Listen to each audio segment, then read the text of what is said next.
any intelligent person at that point would be like, this was stupid. I'm going to get back on my path. But instead, I hit up my best friend, shout out to Joseph, and I said, hey, man, I need to borrow some money. Like, I'm onto something here. You know? I can make me broke and you broke at the same time. Let me show you my chart. Me and my buddy, we making all of this money.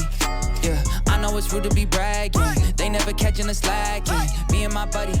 All right, guys, welcome to Table One Podcast. Co-host Justin Young, other co-host and very important person to our podcast, Art Parham, Hey, and very special guest, Mariano Grandoli. Is that pronounced? Close enough, Grandoli. Grandoli, I was so close. But can we just call you KingArgentina, or? Probably Grandioli is better than KingArgentina. Yeah, we don't want all our Argentinian fans upset with us. Right, yeah. They have their own king, probably. I don't know Absolutely, how politics works.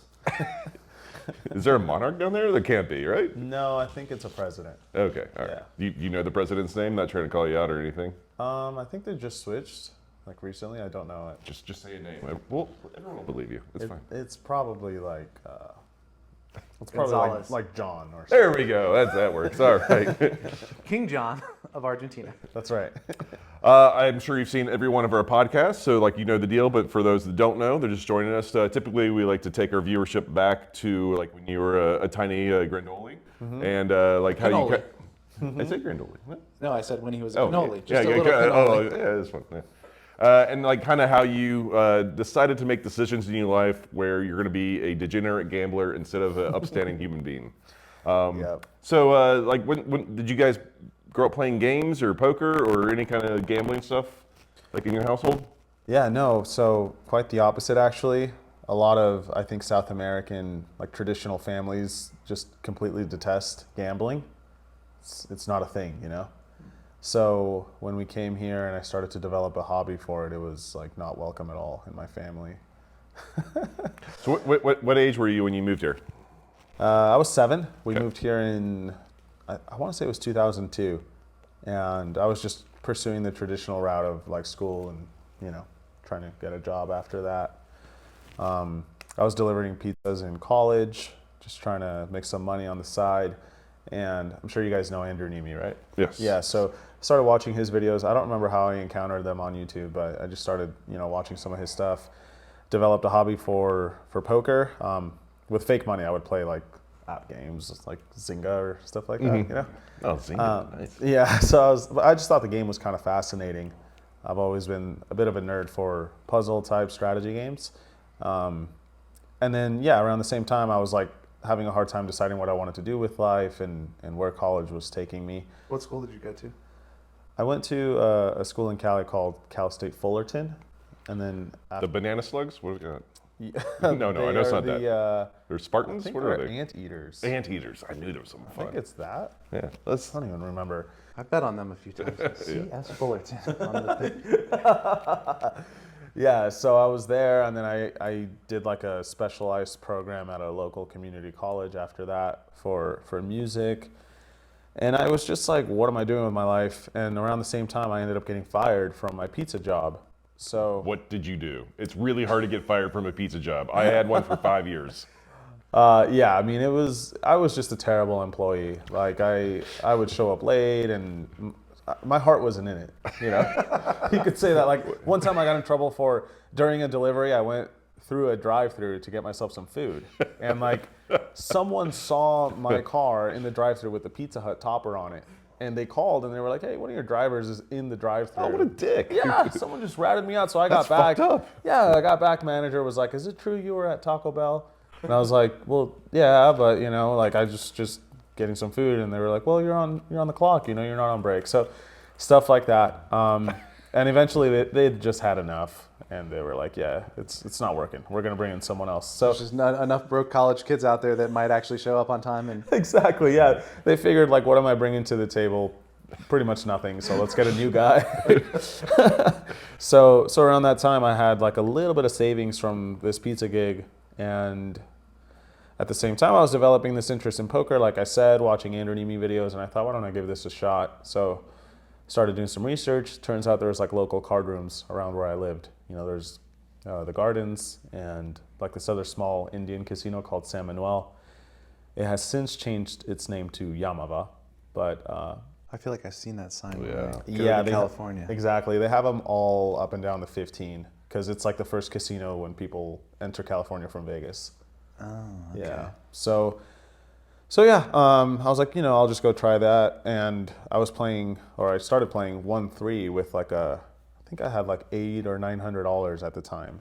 Nice. I saw the buy-in was like 1 to 300. I did the math. I was like, I have more than that. So we're good to go. So you bought in for 300? I was buying in for 300. There you I was go. ready to go. I was blasting. And like, I had no idea how irresponsible that was financially, Yeah, it's not so bad. It's I mean, not so it's your only 800. You can get another pizza job and just show up on time for a little bit. Yeah. Worst case scenario, you show up on time and not go get Taco Bell when you work at Pizza Hut. That's right. Yeah. So I ended up like losing that money No. in the first. I know. That never happens.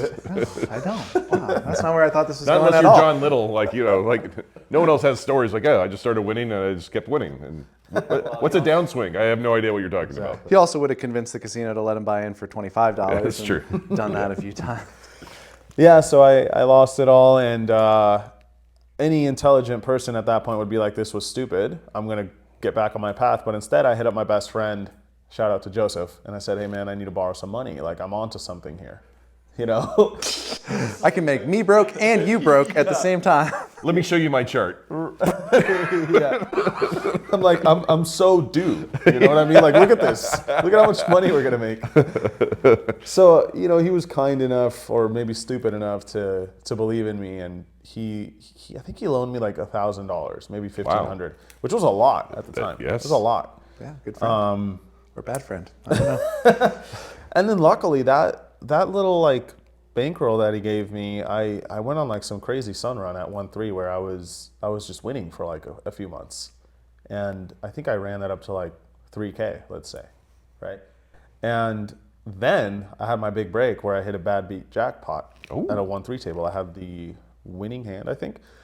So I got like $5,000 or $6,000 from that. That's You remember the massive. hand? What'd you have? Yeah, I had it was actually pretty embarrassing because I nearly butchered the whole thing.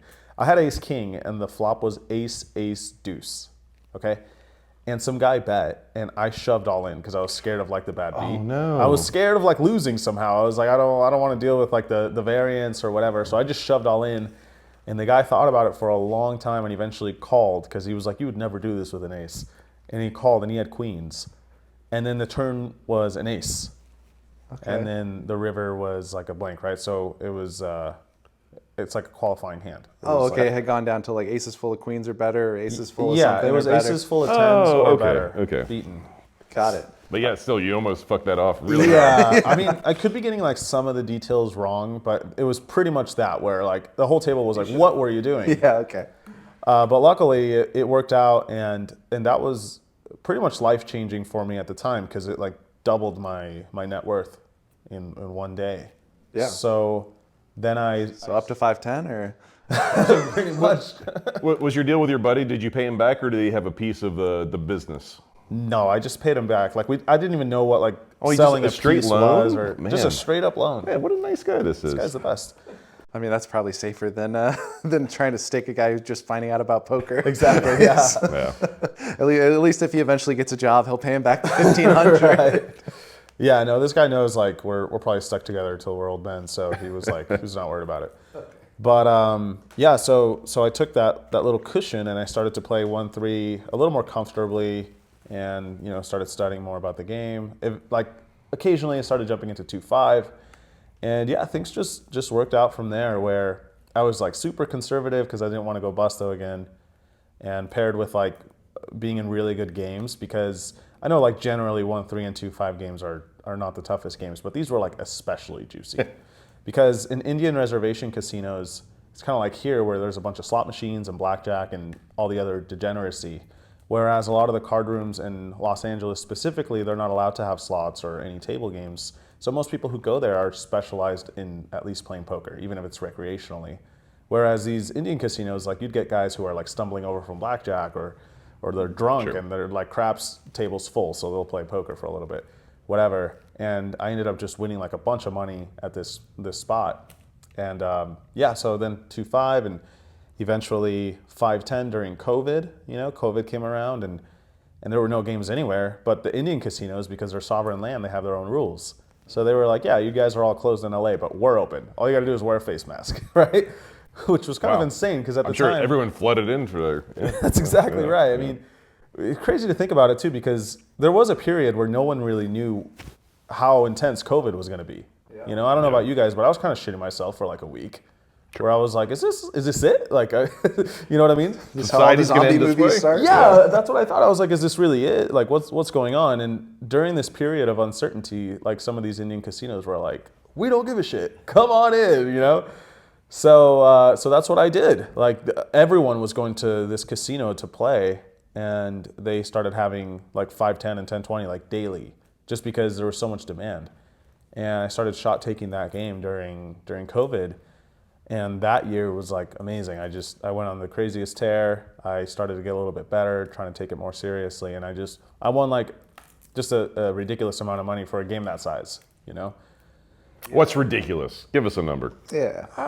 We've heard ridiculous I want to numbers before. say I probably won like $200K That's fucking ridiculous. in a 5-10 game. Yeah, in like one that's year. really It ridiculous. was super stupid. I mean, it was just absurd. Like I said, it really helped that I ran super high. I had a whole year where I think I had a downswing of like 2 weeks during the whole year. And aside from that, it was just win. It was ridiculous.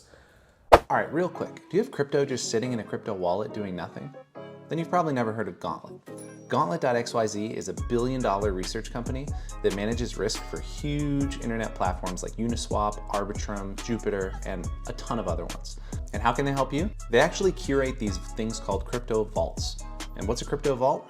Well, you just put your crypto in, you get an interest rate. The interest rate depends on the supply and demand of that particular token that you put into there. It's kind of complicated, but their algorithms make it like 1,000 poker solvers are working on your side. And you get a return on crypto that was just sitting in your wallet anyway. Here, let me show you how it works. I've got 800 USDC here. I'm gonna put it into this USDC vault. The current interest APY is a little over 9%. So I'm gonna get that for a little bit and I can take it out whenever I want. Now, as you can see, they have a bunch of different vaults, a bunch of different tokens. Do your own research on all of this, which one appeals to you, but definitely don't let your crypto just sit in your wallet doing nothing. It could be here earning for you. So if you've got USDC or USDT, which if you're a poker player, you probably do, you're gonna wanna have it sitting in one of these vaults earning something for you. So head on over to gauntlet.xyz/T1 and it'll take you right to the vault page. You'll be able to check out which one looks good to you. All right, back to the show. What did your parents think? Because you said they didn't like gambling, like in the time where you were spinning your buddy's 1,500 up to up to 200, but before like that was actually working. What were you like talking to them about it, or just telling them you're still delivering pizzas, but like only to high-end customers? No, so that's actually a good question. I had a talk with my mom last week about all this, how she was like, you know, our relationship was so weird. She just found out. Right, exactly. She's like, you've been doing what? No, but like during that time, I was actually a bit distant from my family because we didn't really know how to handle it. So they were like, we don't really want to support this kid who we brought to the land of opportunity for him to just go be some degenerate gambler. And I don't blame her. You know, what kind of parent is like ecstatic to support their kid like gambling away all their money when they even went to college, you know? Yeah. None.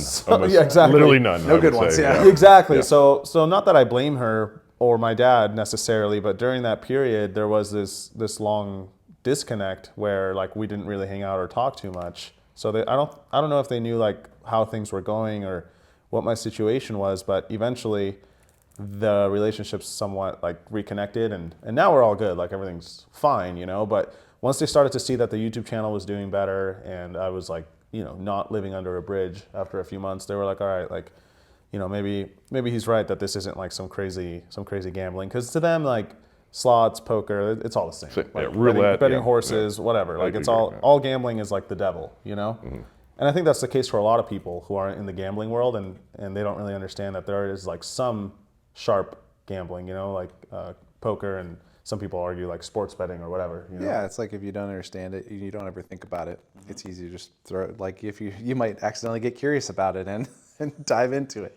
But you mentioned the YouTube channel. Was that right from the beginning? You were trying to do content, or when did you start getting into that? It was pretty early on. Yeah, I forgot to mention that, but also, while I was diving into this poker world, I've always had somewhat of an interest in like creative stuff, music, video, whatever. And I thought this would be a great way to kind of pursue both avenues. You know, like, oh, I'll try this poker thing and I'll also make videos about it, like this guy Andrew does on the internet. Well, whatever, what's the worst that could happen? It's just for fun. Yeah. And people started watching. I guess, you know, I remember thinking like, oh, I'm getting in way too late. There's already this guy like Andrew Nemi, he's got like 30,000 subs. And then this new guy like Brad Owen. And I was like, oh, I'm too late. Like, you know, and it's funny thinking that now that there's like a million poker channels. Yeah, I mean, yeah, it's true. And there's like hundreds of millions of eyeballs that are like interested in at least a little bit on poker. And if they like you and get interested in you, then hey, you have a subscriber. So yeah. So right around that time, I started the channel and it did well. People just started subscribing and every video was getting a little more traction.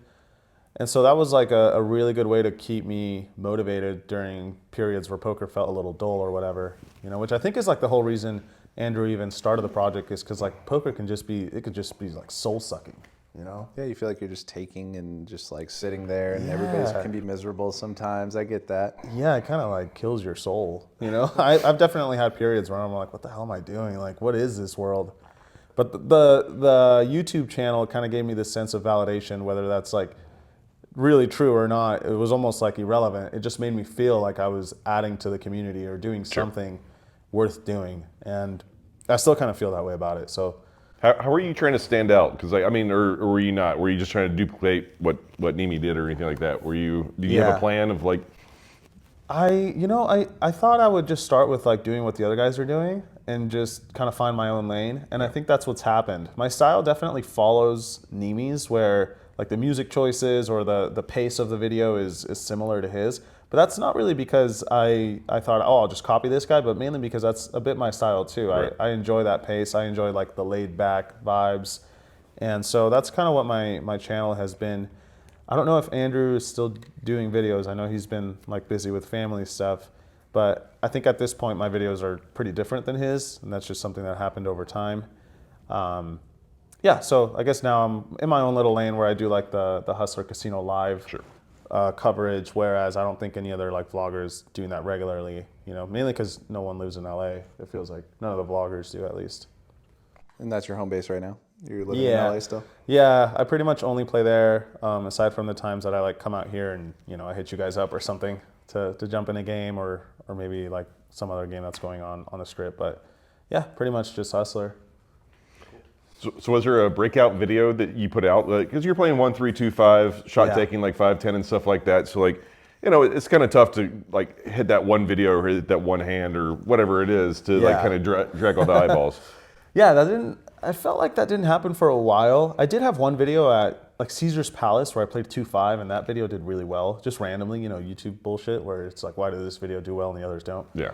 But aside from that, I never really had like a big break. It was mainly a grind.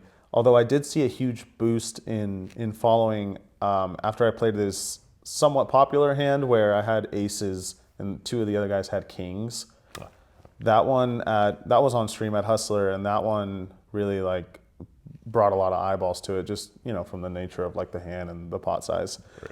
So after that, like I started to get like even more views and comments and all that, and ever since then it's been kind of like even. Right, you know, so I would say that was like one spike for sure. But yeah, that was kind of the come up story, if you will. I guess I should tie it all together with like when I was at these Indian casinos playing. That's right around the time that Hustler Casino Live started. Okay. You know, and so they were having like their smallest game was like 10-20, which was a bit big for me, and I was like, oh, I'll take a shot at that. So I got into that game thanks to the channel. And then I started to try to play on there more and more, and eventually I just moved to LA. So how did you get on there? Did you just like type in the chat, like I would love to get on there? Did you have Feldman's number or Bertucci's number or anything like that? Or I didn't know Nick and Ryan at the time.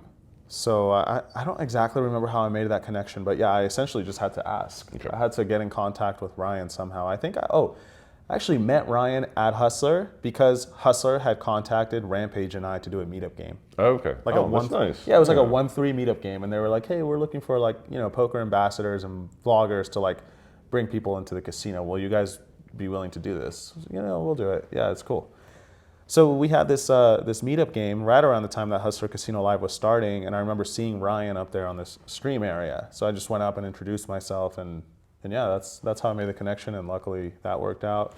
There you go. Yeah, a lot of like very lucky things lining up, honestly, timing wise. Yeah, but you put yourself out there. I think that's the biggest part of luck is Yeah, increase your surface area for luck. So right. that Yeah, random that's shit can pretty happen. much what I did. Is like I just threw out a net, and like luckily they caught some stuff.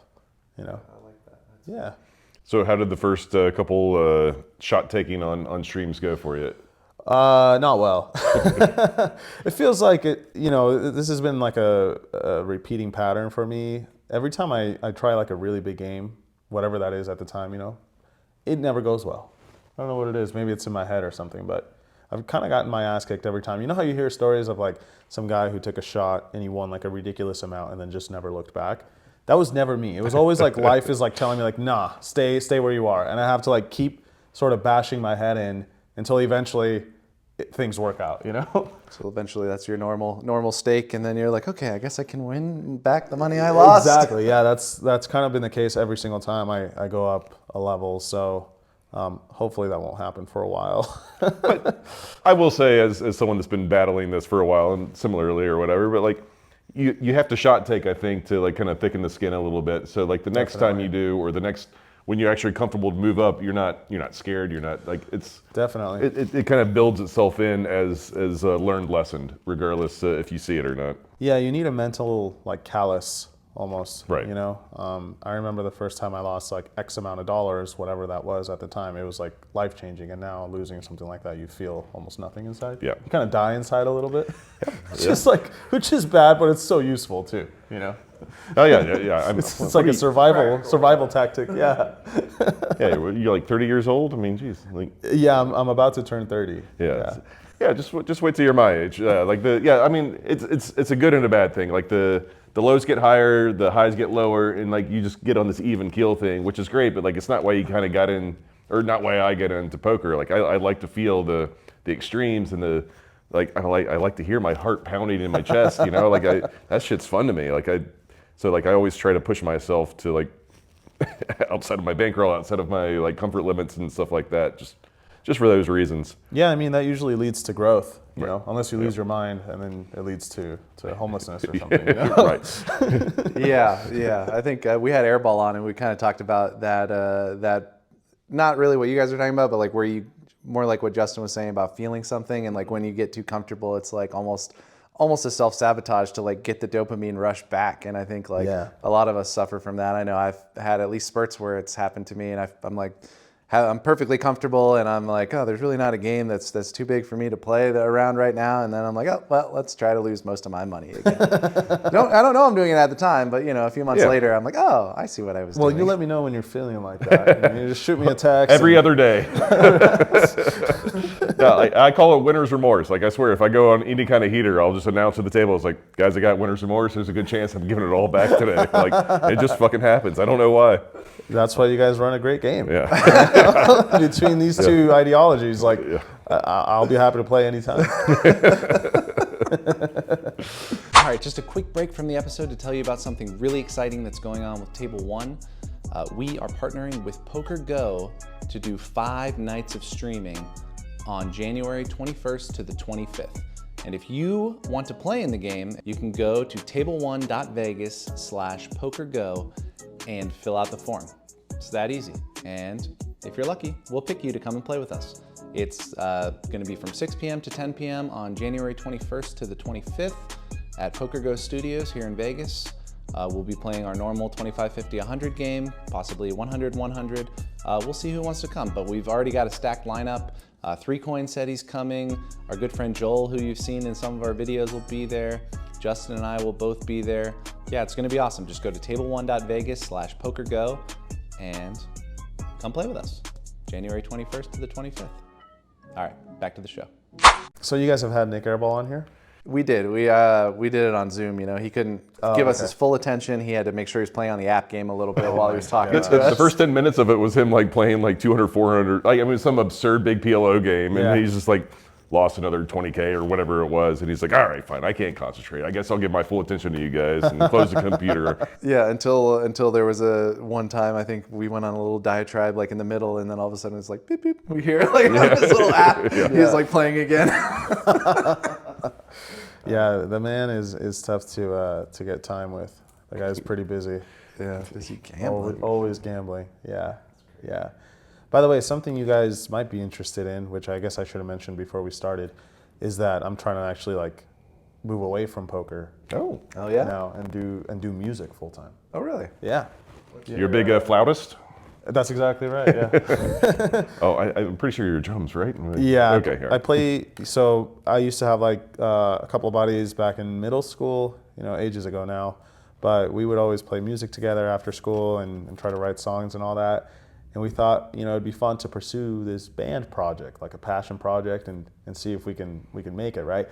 But then life happens, and you need to pay bills and make ends meet, and it's such a big time commitment to just do music with, no return on that investment.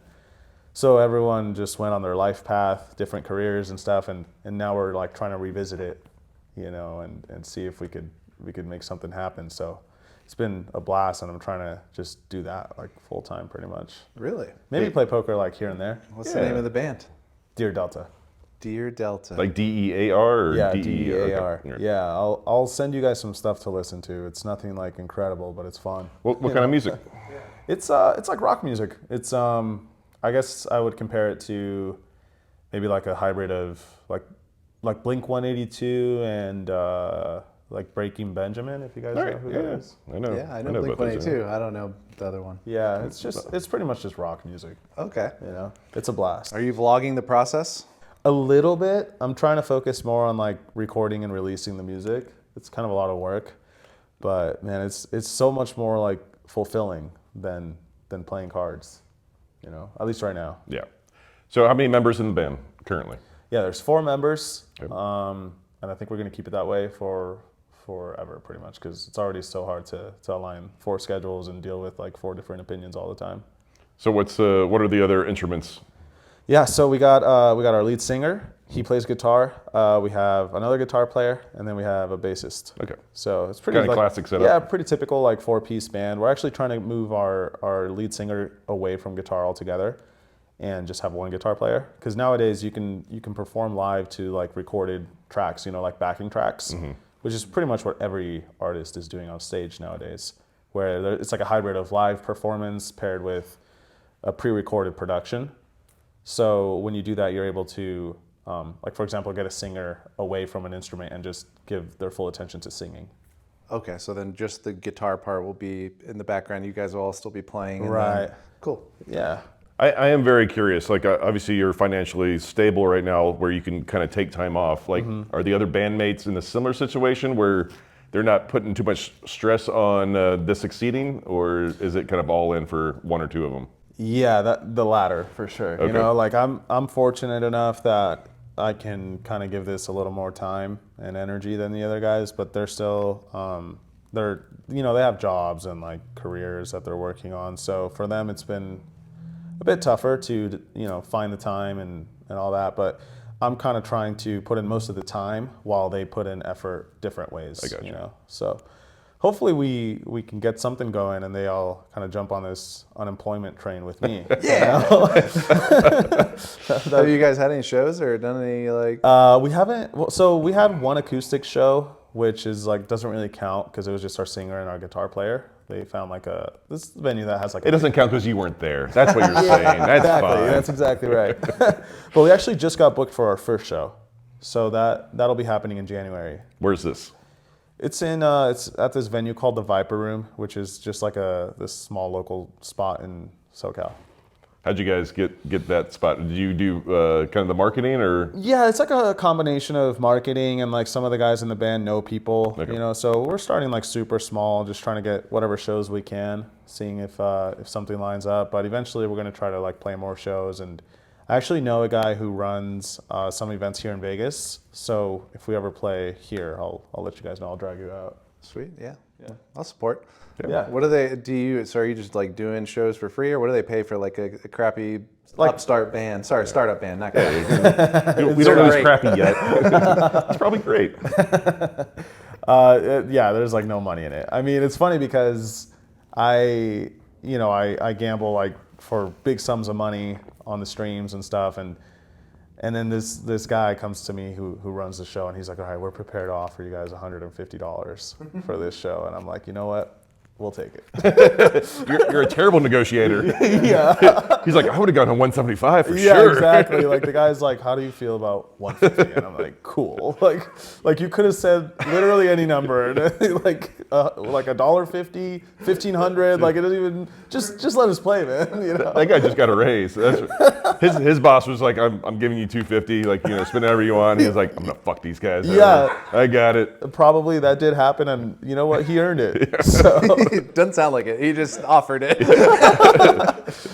Yeah, so to answer your question, no, we're not getting paid like anything significant, and that's kind of how it goes. That's an artist, yeah. That's how. Yeah, I'm just curious about the business side of all that stuff. Like, are you just like fronting everything for now, like until it happens? Are you guys all pitching in, or? Pretty much, like that's been this weird point of contention because let's say we want, for example, let's say we want a piece of gear, right? And it's like $1,000. Mm-hmm.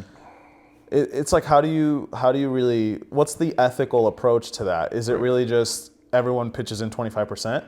Well, what if one guy is like dead broke and another is like a billionaire? Yeah. Is it ethical that they pay 25% each, or should it be like respective to their like ability to pay?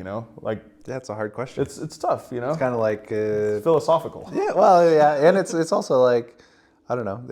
You can also push it down the line, right? Like you can push a little bit of the equity down the line, and you front everything for a while, and exactly. Until you but guys then start there's making contention profit. in 10 years when you have Right. 50% of the money and everyone else is like, yeah, so that's been kind of tough to navigate. Like, there's even been a few things that I want to do or things I want to get for the band, and the guys are like, oh, like, we don't really want to pay for that. Like, that's a little out of budget / unnecessary.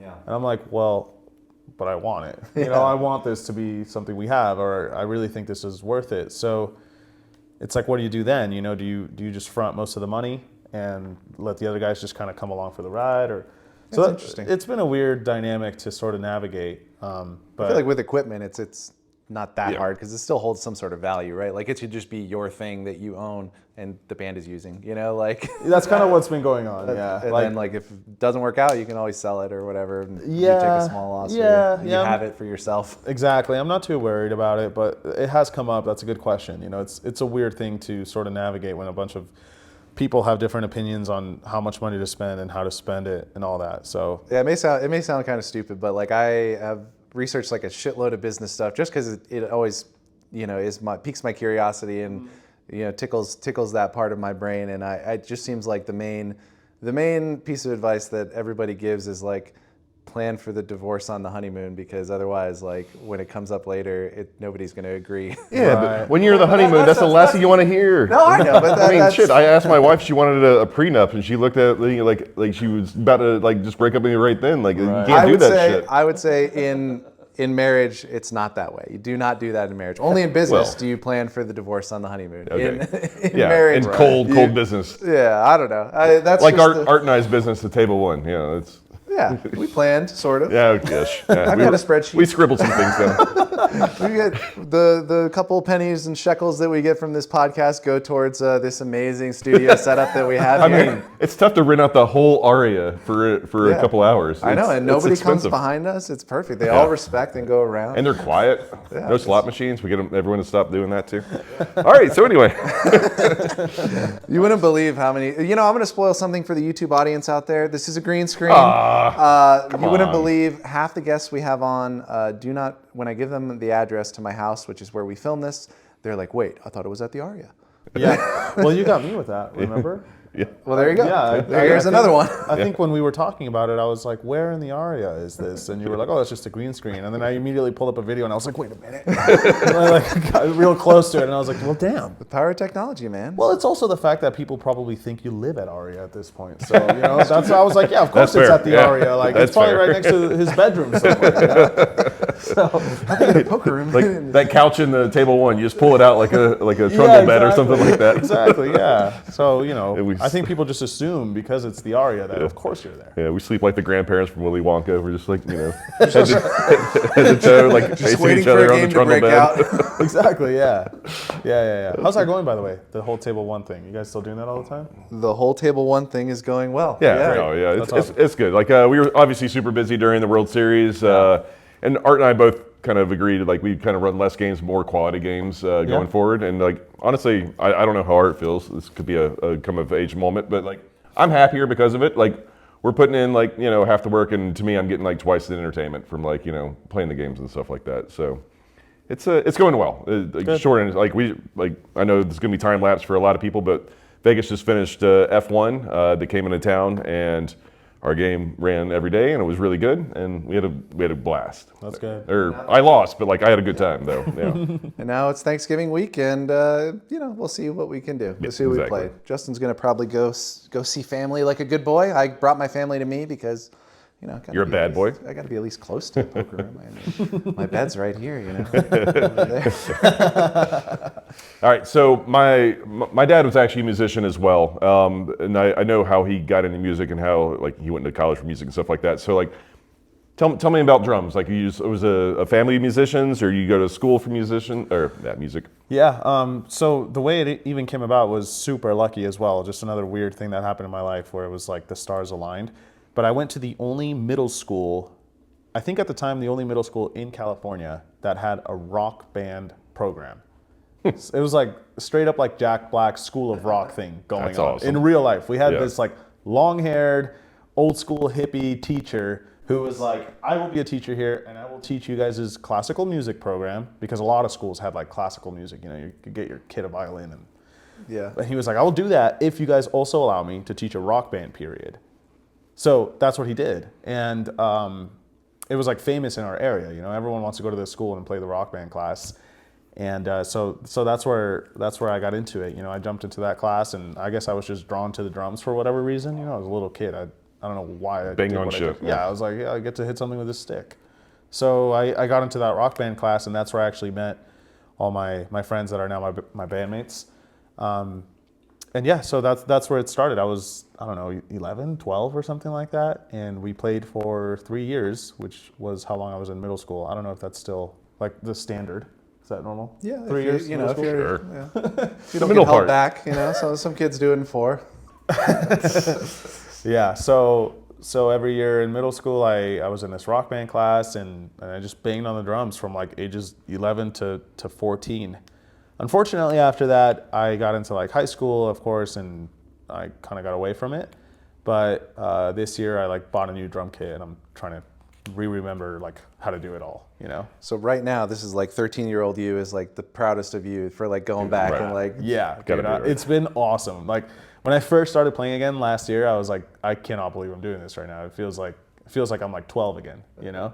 So it's been a I think blast. that's what we're all looking for. Going back to right. that 12-year-old happiness that's just there. Dude, waiting. honestly, yeah, I just feel like after all, not to sound corny, but what's the point if you're not like, in the pursuit of happiness? And that's kind of what I've been doing. It's just, whatever. I get no money out of this. We have no fans, and I'm having a blast. 2.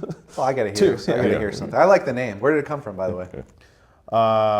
So Delta is like somewhat of a musical term. Yeah, exactly. It's somewhat of a musical term where it's like Greek for like difference, essentially. Change, yeah. Change, Yeah, the difference, yeah. Yeah, so exactly. So in music production, when you use like certain plugins, or I don't know like how much of this makes sense, but when you use plugins in music production, you can hit like a delta button, which shows you the difference before and after from whatever processing you did within the plugin. Okay. So for whatever reason, I had some dream one day that we were using like these plugins, and the band name like Dear Delta came across my screen, and it just turned into like a dream. And I woke up and I remembered it, and I told my bandmates, and we were like, oh, we should use that. So it just came from that. Okay. It's kind of weird, but A vision. yeah, it was like a vision, but it's kind of nerdy. It's based on like software. It's kind of corny. Have you guys designed like a T-shirt or like I know it's super early in this whole thing, but like an album cover, something like something to grab some eyes? Yeah, we actually put out like a little EP already. So we got that out, and we have a little bit of merch out too. You have like a YouTube channel you can plug. We can go check it out for Dear Delta. It's called Dear Delta Band. Okay, there you Yeah. go. That's Check it out, guys. Easy to remember. Yeah, it's again, everything's like super new. We don't have much stuff out, but we got like I'll bring you guys some shirts next time. I should have brought some, but You guys do any like covers at least, like something, nothing like covers, that? no. Oh, he's a purist. I love it. He's a purist. no, we just like play our own stuff. Cool. Yeah. So that's kind of what I've been up to lately. It's weird. I like play poker, right? And then the second I'm not playing poker, I'm just doing band stuff. You know what I mean? Like today, when you guys were like, "Oh, we might have a game today" or whatever, I might just like go home and play the drums and not play. You know?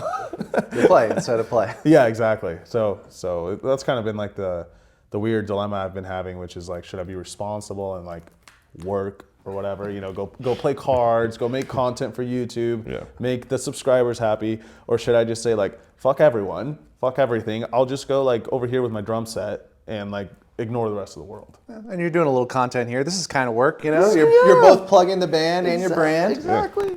I'm like, all right, like, you know, this is fine for one day. This is perfect.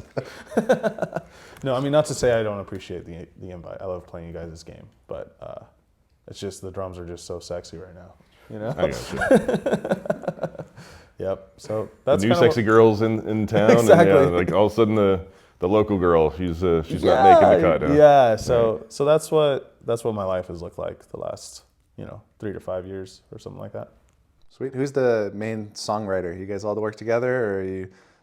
It's mainly me and one of my buddies in the band who plays the guitar. I'd say we do like most of the writing at the time. Okay. I don't know anything about that world. I know I've listened to a couple, the ways that people do it. Some so start with the lyrics, some start with the tune.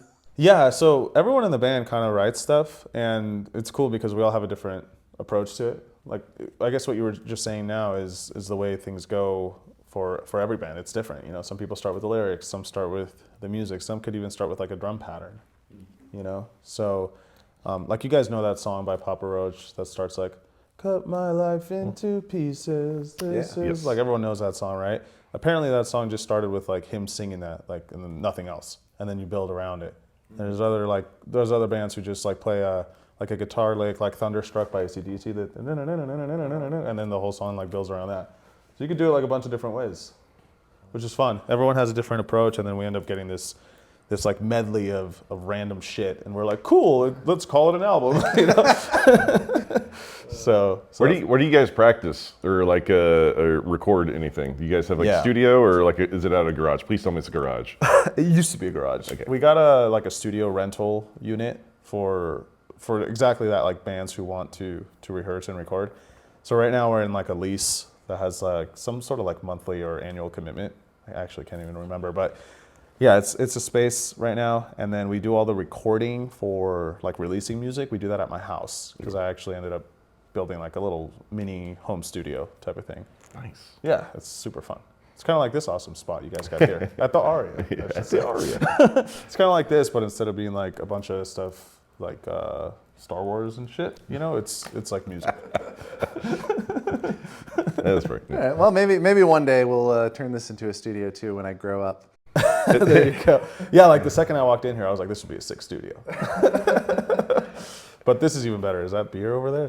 That's a keg, right? Kegerator. That's a kegerator. The one on the left is actually a nitro cold brew coffee, but it needs to be refilled. Damn it.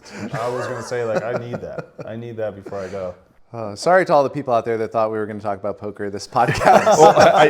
Well, I mean, I'm going to tie it together a little bit. I see the similarities between like music and poker a little bit. Like, granted, there's a handful of creativity that kind of overlaps, but like, as you were saying before, like your 11, 12, 13-year-old self, like you're kind of diving into what made you happy as a middle schooler or high schooler or something like that. Mm-hmm. And like, I know for me, like I loved games growing up. Like that was my passion or whatever. And you're just kind of like, you get to like kind of merge the two. You love puzzles growing up, so you found poker, and like you love music, so now you're doing this. And it's I think they're similar because they're off the beaten path. They're romantic, I think, in all honesty. Yeah. And it's a high level of risk for both as well. Yeah, absolutely. There are actually so many similarities, and it's kind of weird because I feel like when you get into poker, it applies like all over your life. Yeah. It's weird, you know? Like normal people can't even understand variance in their day-to-day life. Yeah. And I think that shit's hilarious. Like my dad, like a couple of years ago, he got a ticket and he was like furious that he got this ticket, you know? And I'm like, what'd you get the ticket for? He's like, well, I was speeding, you know? And he's like, but I'm barely speeding. And like he can't even understand that like you speed every day, eventually you're gonna realize that equity, you know? You're gonna get a ticket. And like every day you don't get a ticket, you're not happy about it. Yeah, you're winning. And he's like not realizing. So like little examples like that, it's like it's everywhere, you know? Poker kind of taught me that, and with the music it's been like the same thing. You know, we have all these like strikes and misses, and we try to like get gigs and they don't pan out, and we try to like, you know, make things happen and they don't work, and the band maybe gets discouraged, and I'm like, it's just variance, you know. We gotta write it out. Like eventually something will happen, right? So yeah, a lot of similarities, and I think they're pretty romantic, both of them, because they both have this like low chance of success. That's fun. Yeah, for sure. Good to try to curb the odds for sure. We're gunslingers in the Old West. I mean, like, and I don't want to put like I'm not that tough, but like I'm just saying like the putting yourself out there and knowing that you could figuratively die at any moment. Like it's pretty sexy. Yeah, it's fun. It's fun to like get off the beaten path, you know. Yeah. You guys are kind of doing that too. You're running games. You have a podcast. Like I think most guys probably aren't doing shit like that. No. Shout out for Art. Yeah, like I'm sure. I definitely would not. I don't know if you guys are anything like what I experienced, but maybe when you have like these big family gatherings, you know, you see like uncles or cousins or whatever. They're all like, oh, what are you guys up to? Oh, we have a podcast and we run games. They're like, who the fuck are these guys? Yeah. You know, like, what are you doing with your life? Like, I'm sure you've had like encounters like that, right? Where it's like, oh, are you still doing your fucking videos? day. Yeah, so it's like it's kind of ridiculous, but it's exciting. You know, it's cool. Yeah, I go to the bar just down the road just to do research before the podcast, and whatever bartender, she's like, oh, like, you know, I've seen you in here. Like, you know, what are you doing here? It's like, oh, do a podcast, like just up the road.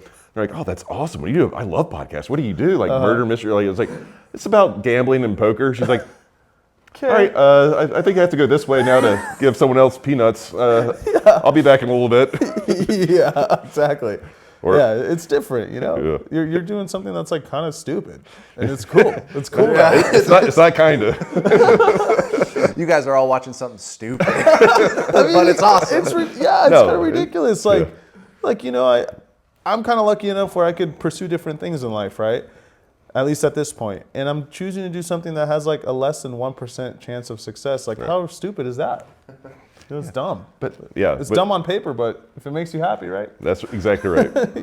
When you look back in 20 years, whether you succeed or not, like you're going to be happy regardless. And I think that's what I'm hoping for. I mean, we'll do this again in 20 years, and I'll let you guys know. All right, book it. If you're as famous as Blink-182 by then, it'll be tough to get a second of your time. No, I'll be here. You have my word. If somehow we make it that big, I will be right here. Dear Delta's going to perform on our set. That's right. Yeah, you're going to have to squish in. Maybe we can actually get the real Aria for that. Oh, hell yeah. Table one. That's good. All right, really quick, guys. Phenom Poker is out now. It is live. If you want to get extra tokens, 100 extra tokens, and if you want to support Table 1, just go to joinphenompoker.com, and that will help us. Fill in your information, and you'll be on with us. Tons of people on there, tons of action, especially until Art and I will run out of money, I think. That's true. And we are doing some sort of free roll. Anyone who signs up through our link, we're going to eventually reveal the details on Twitter, but if you sign up through our link, we are going to go all in up to 10 times at $100 no limit until somebody wins the $100. We might stack you 10 times and you'll lose 1,000 in this promotion, but we are trying to give away 100. So if we accidentally stack you 10 times, you know, thanks. Thanks for playing. All right, joinphenompoker.com. Now! All right. Do you guys have any other questions? I do want to know about so I know you got on the stream games and stuff like that, and you've been on a ton of them. But I kind of want to hear about some of a favorite lineup or favorite hand that you've played. I have a feeling it's gonna be a losing hand because all my favorite hands for some reason are losing hands. I don't know why, but I don't know. You gamble for 6 figures daily. It's a kind of kind of cool to hear some of this stuff. No, that's a good question. We probably should have talked a little more about poker. That was my bad. No, I like all aspects. We had Brandon Estrada on like a few months back, and like he's a musician as well, and like I like hearing that kind of stuff personally. Yeah. But like you said, it is interesting to gamble for a big amount of money all the time, and I'm still kind of not over it. My heart still beats out of my chest at times. But I would say some of my favorite memories were probably last year, where I went on like the stupidest run of all time, where I don't know how much you guys like saw or heard about it, but I got that aces versus kings. Yes. I won like a house in that hand. And then a few weeks Like after a that, California house, not like a North Dakota house. All right, go ahead. I won like all of North Dakota. And then like a few weeks after that, I had this straight flush against the nut flush I did not know that. on an unpaired board. Yeah, it was ridiculous. It was like I raised, someone 3-bet, Andy, this like other, Andy? Yeah. Andy like cold calls the 3-bet. I 4-bet. I had king 10 of diamonds. The other guy folds, and then Andy calls again, and the flop was 9 jack queen, all diamonds. And he had ace 4 of diamonds, Jesus. and it never paired, and it was just ridiculous because we were both super deep. Yeah, you gotta get every nickel. Yeah, it was all of it. And then that hand, after the aces versus kings, and paired with like another like 6 months of just running like God. It was just insane. Everyone started to like, kind of hate me. And I don't even blame them, because I started to hate me. I was like, what the hell is going on? I And just do anything and it'll just come. like it's not right, I could back raise the king 10. What's the worst thing that could happen? Yeah, and then like that was also kind of paired with the sickest hustler lineups that I think have happened so far. There were all these maniacs for like a 6 to 12 month period, and I don't know how much you guys experience this in running your games, but it like ebbs and flows. Sometimes there's like these months where it's like kind of slow and you have the same guys, and then there's other months, maybe like F1 weekend or whatever, where it's like so many people want to play and there's all these characters in town. So yeah, running super hot, along with the fact that the lineups were just like off the rails. That was, I think my favorite chapter of poker so far. Was the straight flush versus nut flush the biggest pot you've ever won? No, it wasn't as big as the aces versus kings hand. Okay. But I want to say it was like the second or third biggest. I'm not entirely sure, but it was up there for sure. I mean, that was just such a big pot. And it's also funny because at the time I didn't realize how irresponsible I was being with my bankroll. I really didn't. Like, and I still am probably being irresponsible, but a little bit better now. You could have been the ace 4. Exactly. Yeah, I was like, I look back to last year to how big I used to play and how big the games were, and I was like, what the fuck was I doing? Like, this is ridiculous. So I was like one major downswing away from just disaster. You know what I'm saying? So now, like, I'm doing a little better financially, and I'm trying to play smaller. So I got you. Slowly going to like less degenerate levels, I mean, yeah, if you do the thing and it works out, and you actually have the realization that you're like, oh, wait a minute, I might just be good here for money-wise for several years. Maybe I just sit back and start a band. I mean, there's like diminishing returns on that high risk, Oh yeah. Like if you have nothing to lose and you could change your life, then I could understand it. But now when you have everything to lose and it doesn't change that much of your life, like, you start to think like, what am I doing here? What's the point? Yeah, there's always a bigger stack. Yeah. So I'm like, you know what? I'm good. Take right the wrong here. bad beat and Right. I mean, I hope I'm not like jinxing it, but I think that like I'm just gonna chill for a while and try to just stay afloat, I like that plan. I guess I'm turning into an OMC, is what I'm saying. Slowly. What is that? An OMC? Really? Do you know what old it is? man. Old man coffee? You guys are OMCs if you don't know what that is. Or is that a California thing? I have no now idea. I knew the first 2 letters. That's I was like, it sounds like an old Now that man you say it, something. I've heard it in all in what's his name? The Greg goes all in. Greg goes all in, yeah. I like his version of Old Man Coffee. I've seen him. He's got the little thing. Now I know what you're talking about. Yeah, it's pretty much that. Like the guy who just never risks a penny, Got it. Unless he's got like 80% to win, then he's like, all right, I'll go with it. Sorry, it's all coming back. I've got aces, Sonny. Yeah, exactly. Yeah, Yeah, I'm anyway, there. I guess I'm just saying that like I'm slowly becoming more boring. Boring's good if you're happy. Yeah, exactly. We should all strive for boring. Absolutely. All right. Well, I kind of want to tilt you a little bit. So, what's the biggest pot you ever lost? I mean, stop telling me about how good you are or how lucky you are. I know. I agree. I think the biggest pot I ever lost was, I actually don't know off the top of my head. Wow. But if I had to guess, and I'm pretty sure that I'm right, I lost a pot versus Jungle Man for, I think it was nearly 400K in that one. That was a big pot. That'll qualify for most people. That was like one of the biggest pots I've ever played in my life, and yeah, I lost that one. Was it like pre-flop stuff or like kind of like all the way through? No, it was awesome actually. It was all the way through, and it was actually an interesting hand, which I don't know. I think that like personally, the aces versus kings is one of like the most boring hands ever. I agree. It's like what's there to look at aside from like how big the pot is? This is lame. Yeah. And the straight flush, like kind of the same thing. Like it's okay. The deck did it for you. This one with Jungle Man was cool. Like pre-flop was interesting, flop, turn, river, and like there was decisions on every street and some close decisions too. So I think that one was cooler. You want to run us through the Yeah, I hands? was going to say you can do that, or you can just like, at least take us to the river decision or whatever. Because like I think that's the river decision is always more fascinating. I wish I remembered it a bit better, but I'm gonna give you my best here. So right. I know I have aces, and I'm pretty like 90. I have the ace of hearts. Okay, I'm gonna go with I have that right. So I put in the last bet pre-flop. I think it was like a 4-bet or a 5-bet or something, and Jungle Man calls on my right, so I'm in position, Right. and it comes queen high with 2 hearts. Okay, I bet and he calls. The turn is a brick. I bet and he calls again, or he checks. I bet and he calls. Minor note: the hearts might have been backdoor hearts. Can't remember if it was flopped hearts or turned hearts. Okay. Yeah, and then the river is the 3rd heart. So the flush gets there, but I have the ace of hearts. I'm also not super concerned with flush draws because I don't imagine he's check calling out of position with flush draws too often. Yeah, can you check out hearts? It's also like a big raise pre-flop. I want to say it was like a 4-bet pot, and I have the ace of hearts, so there's almost like hardly any flushes really, right? Mm-hmm. Then I was thinking like if he had sets or 2 pair, he would have raised at some We point. talked. Yeah. Yeah, so I'm like, I feel like I still have it. It's pretty easy all in. I had around 2/3 of a pot size bet left on the river. So he checks, I jam. It's a bit thin, but it's just a value jam. The ace is a really good hand. And he called, and he had a top pair on the flop, which turned to flush draw and river to flush. So that hand made sense. I think he had king, queen of hearts.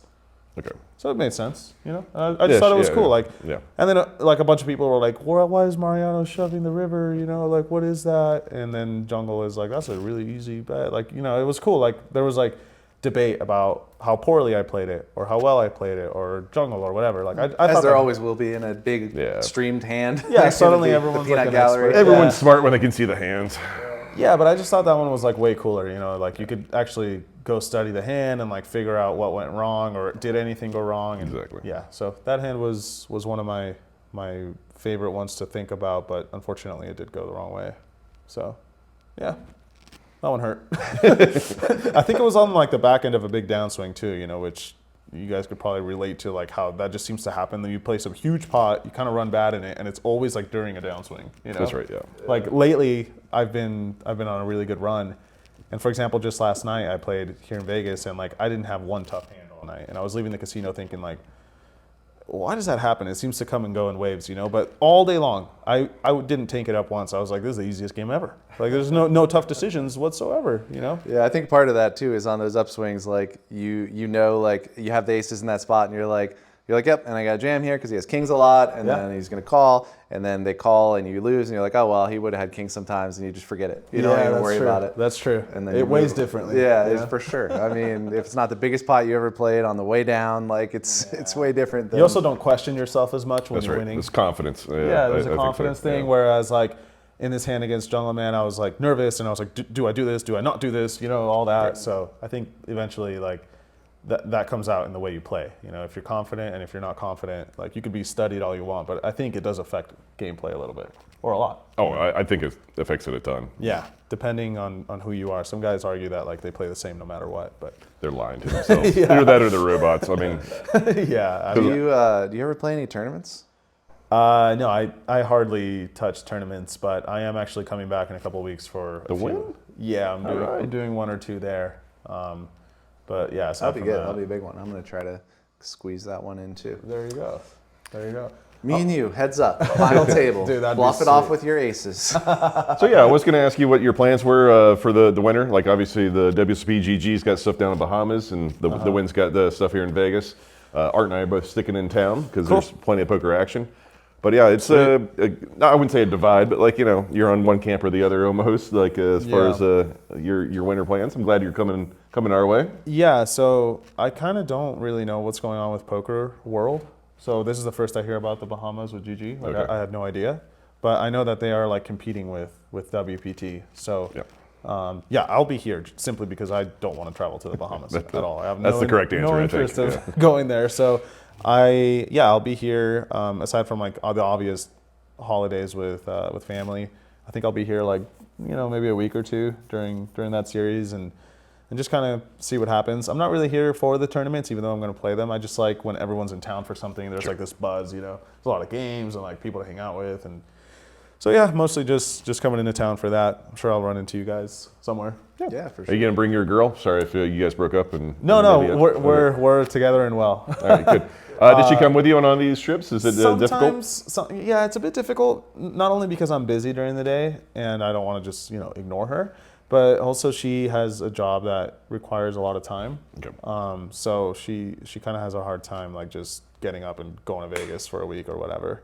But we do try to take trips when we can. I might bring her. It might be a weekend, and maybe she flies out and I play the tournaments or something after we spend a couple days. Yeah, I like it. that's the plan. That's the plan. That's Good the plan, guys. Yeah. Well, we definitely both hope to see you at Table 1, of course, as well. Like course. if you need some extra footage for your fans out there, Or money. or if you want to fund your band. I think I'm due to give some back at Table 1. Yeah, you've been hot at our table. I Yeah, dare so- you. I double dog dare you. Yeah, I'll have some winner's remorse probably There you next go. next Yeah, time there I we go. play. So yeah, it should be a good game. All right. Well, we already said Dear Delta Band on YouTube. Everyone watching. Oh, look. I don't know. iMovie lets me do thumbs up. All right. Dear Delta Band on YouTube, and everybody watching already knows Mariano Poker. Is that what it is? On, Yes, sir. Okay. And anywhere else they should be following you? KingArgentina on Instagram. Yeah, I guess that's it. All right. That's it. Yeah. Does Thanks, the guys. band have an Instagram? Dear Delta Band. Imagine that. Imagine that. All right. Well, thanks for doing this, dude. Yeah, Yeah. appreciate it. Yeah, no problem. Bye. Me and my buddy, we making all of this money. Yeah, I know it's rude to be bragging. They never catching us slacking. Me and my buddy, we working hard for this money. Whoa, you know I've been in my bag, yeah. Buddy, I got it like that, yeah. Y'all better stop. Me and my boy gon' climb to the top. Sidekick game like Calvin and Hobbes.